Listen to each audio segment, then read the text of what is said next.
I got joy, joy, joy down in my soul.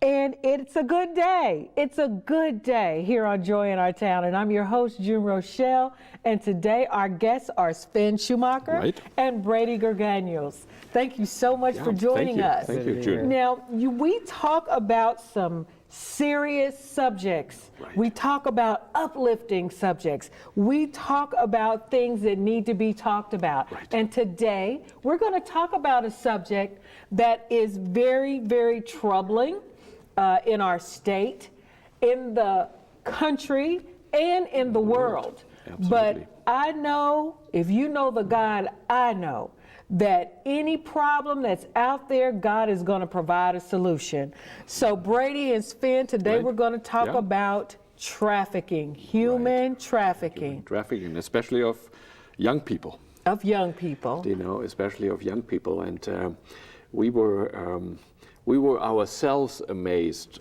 3 years when we received in our shelter at Lutheran Child and Family Services, one of our oldest child welfare agencies, some children that were brought to us, girls that were brought to us through the FBI. And we have never really, before that time, become a program that was really looking at the issue of trafficking, because it was often a hidden issue for us. It was, yes, we know and have worked with children that have been abused and neglected, and we have worked for more than 130 years with runaway children, but we never asked the next question, what's really going on? And all of a sudden we were brought into this issue, and I'm saying we, and that's another already very positive news, pulling together Lutheran Child and Family Services, Community Health Network, and Ascent 121. We very quickly brought all of these folks together to say, what kind of solution could we have, and what difference can we make with the most vulnerable and needy young people in our community? And that's how a program started that is called the Impact Program. And it has already worked with quite a number of young people. And yes, there are sometimes some challenges, but we have seen a lot of wonderful things that came out of that. Now, before we get to those things, I want to ask a couple of questions. One of the questions is, do you think that there has been a rise in human trafficking with the advances in technology and with illegal immigration? That is an interesting two-sided question. The technology makes it certainly easier to traffic young people, but to the second question, there is a really interesting point that we found out. The children the young girls that we work with, they are all American citizens. They are not coming from far away places. They're coming from our own neighborhoods. And they come from the rural areas, and they come from the cities. And I think one of the drivers that we see at least is, of course, drug abuse out there, poverty, and families that are basically falling apart based on those two things. And so I'm not even sure if we have seen a huge increase. It was always maybe with us, but we never really put the torchlight directly onto the issue, because we ourselves as professionals were even surprised. When we started the program, we started it out as a program to help runaways. And we thought maybe with these runaways, we find a few that might have been trafficked. And all of a sudden we found out, and Brady, Every one of them. Every one of them. Every girl that came to us for our program as a runaway had been trafficked. How does that happen? Okay, the scenario is that the daughter, the young girl leaves home. She gets mad at mom. She gets mad at mom, or she gets mad at mom and dad, or she gets mad at dad, grandma, or she's doing drugs, and she leaves home. Runs away. And then what happens? So if a runaway girl is not picked up in the first 48 hours, then the likelihood for her to become a victim of trafficking goes up. Because now she's been away 48 hours, she doesn't have a place to sleep, she doesn't have access to food, she doesn't have access to clothes that she might need. So now she's vulnerable. So now here comes along, for lack of a better word, a pimp, an exploiter, who is willing to provide her with all these things. Hey, I've got food, I've got shelter, I can get you clothing. And so the young girl is vulnerable at that point, doesn't want to go back home, is enticed away by maybe some unfulfilled future promises, and is lured into this lifestyle.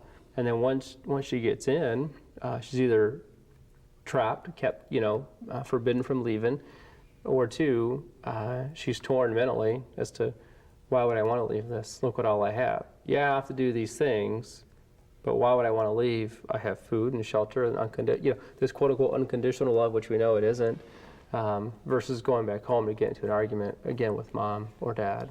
Violence in the family. Sure. And we have found out that most of all the children we have worked with have been sexually abused Prior. And so the whole issue of what healthy sexuality is already very warm for them. This is a family issue. It is Sure. It a is family. the human trafficking is on the back end, but the family Sure. issues are on the front end. There's something that comes first. Well, and You're that, right. And that was honestly, that's what I was trying to say, and that was the beginning of our program, was to work with these girls that were runaways, to get them back home, work with the families, work with the young girls, to figure out that relationship so that we could create a more healthy family, and these girls then wouldn't become exploited. Right. So I mean that was our original plan, Right. at the very beginning, And it still is. It still is our They plan. still, right. But now we're working with a different set of clientele. Now we're working with girls that have already been exploited. So that's a whole different, program. And there's a lot of money involved too. I have worked with children that are abused and neglected for a long time. And most of our children, the typical child in the child welfare system doesn't have any economic value to somebody else. They are often sadly throwaway children. And we work with them, and we pray with them, but all of a sudden these girls, they have an economic value to somebody out there, and it's big dollars. Money. Yeah. And we had to be, in our own minds, figure that out, that we are not naive about it, about the safety that we have to provide. Our facility, of course, has, and that's why we needed these partners, because there is nobody in the world that can just by themselves do this. It is very easy to say, oh, we just want to help. But when it comes to trafficking, we have very, very powerful economic interests there. These people that are exploiting these children, they want these children back. They don't want the children to talk to the FBI and to law enforcement, because they know they can get in some major, major trouble. So they will do any kind of manipulative stance to get these kids back. And so we had to do a lot of things, even on our own campus, with security, with safety. And we have to make sure that the girls themselves are not able to exploit other children. So we have a very confined, separate program where we have for the first time a chance to actually engage with them. And this engagement time, we have found, takes more time than we first thought. We thought, first our program started out as a 21-day program. We thought we could maybe change the world of a child in 21 days, Now we are already looking at longer periods of time, because we have to work against some very, very powerful set of circumstances. It takes a long time to get the girls to open up and talk and to see the horrible situation they were in. Right. Most of them walk in the door and they don't want to be there. If you were to let them, if you were to make a wrong move, they would run out the door as fast as they could and run away again. But the longer they're there, they start to see the other side, and they see the reality of what they were facing. And they start to kind of come around to, okay, I see the other side. The grass is truly greener on the other side. And it's not an easy one-step process. I often compared from myself, or even with helping somebody with an addiction issue, you know, and it might take several tries that we have, June, before we even get to the point where somebody's life can be truly changed. And again, we're going at it from all sides. Yeah. And the faith side plays another important role. Yes, we have the best psychologists and the psychiatrists through community hospital. We have some wonderful educators through Indianapolis Public School. We have our Ascent 121 people that are specially trained on trauma. Most of these children have been traumatized, sometimes by their own family members. But now we bring this all together and say, wait a minute, here is the faith aspect, and we have seen some wonderful successes. We have seen some defeats. We have seen some children that we thought, gosh, they're ready to take that next step, and they went right back to the people that were so hurting them, you know.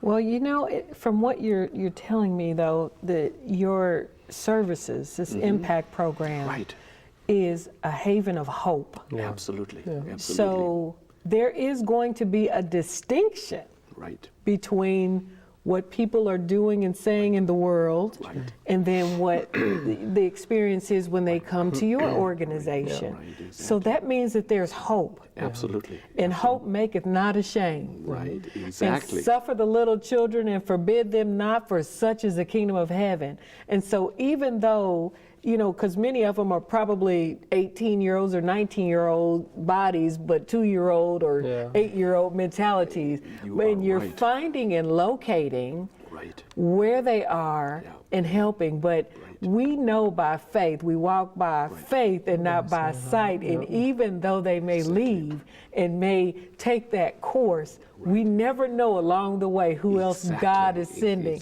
So you all are doing your part. And that's a reason to be hopeful and to have joy. Absolutely. And we just thank God for you. Thank God for what you're doing. And if there's anyone that's watching, this is where you get help. This is where you get help. Right. Because God knows the timing of which to send and who to send. Yeah. Absolutely. So Brady and Sven, it has been my honor to interview you, and thank you for the work that you're doing. Continue in that work. It is not in vain. Thank you very much. Thank you. And to our viewer, thank you for watching today. You know I love it when you tune in to Joy in Our Town. I'm your host, June Rochelle. Like us on Facebook, WCLJ42. See you next time.